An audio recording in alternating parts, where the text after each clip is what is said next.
Alright, so thank you for checking back on the part 3 of the walking bass video, and this is going to be the final part. And okay, so well, for the first part, what we talked about was the chord forms. Okay, how do we get to play a D minor, okay, a G7, and also a C major 7.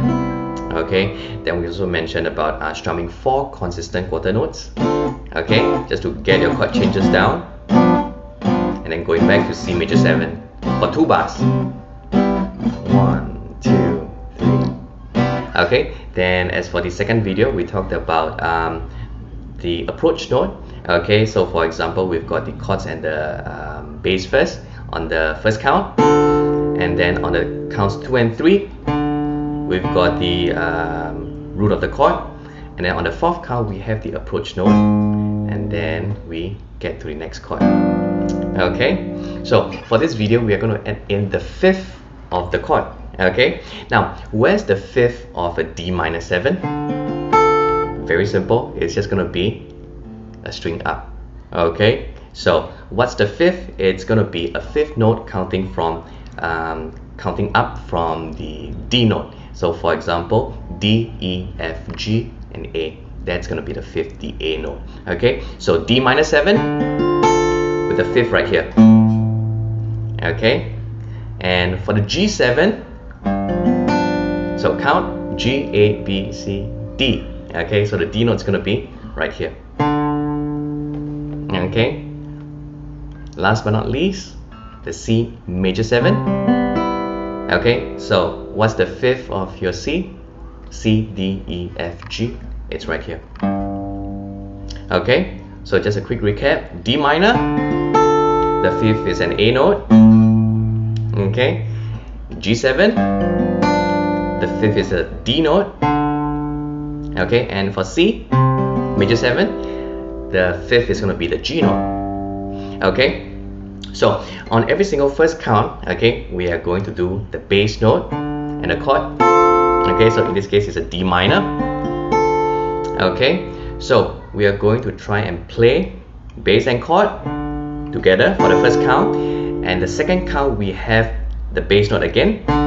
Okay, on the 3rd count we're going to throw in the 5th. Okay, and on the 4th count we are going to use the approach note as usual. Okay, so this is how it's going to sound like. Okay, so on the first count, chord and bass, bass, 5th, approach. Okay, yep, okay with that? Okay, so the next chord for the G7, okay, we've got chord and bass again, just the bass alone, the 5th, the D note, and then going to a D flat, and then we're going to resolve back to the C major 7. Okay, so if I play those 2 chords and try and link them up, this is how it sounds like. Ready?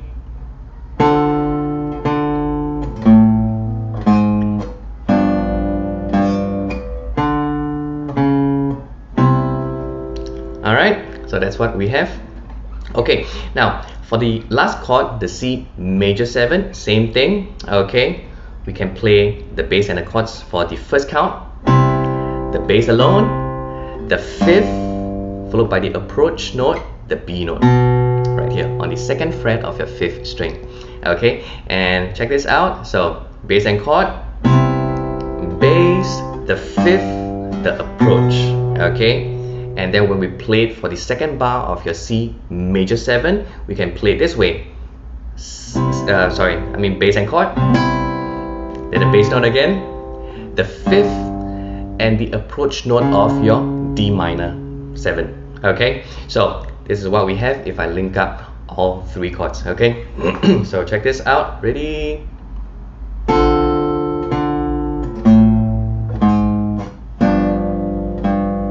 Fifth, approach to C.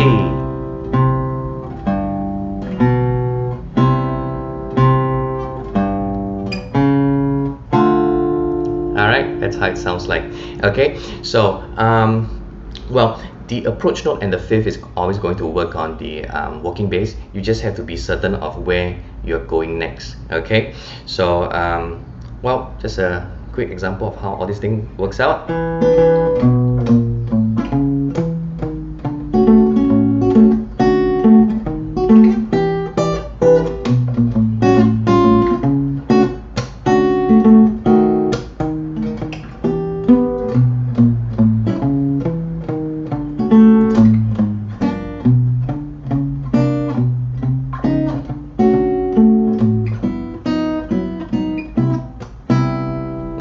Yeah, something like that. So check that out. I hope you've learned a bit about the walking bass thingy. And of course, with anything, it's always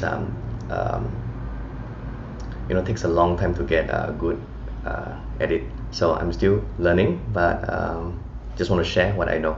All right, so if you like what you see, do subscribe and check out for more music and random guitar sessions. All right, so see you guys around. Thank you. Bye.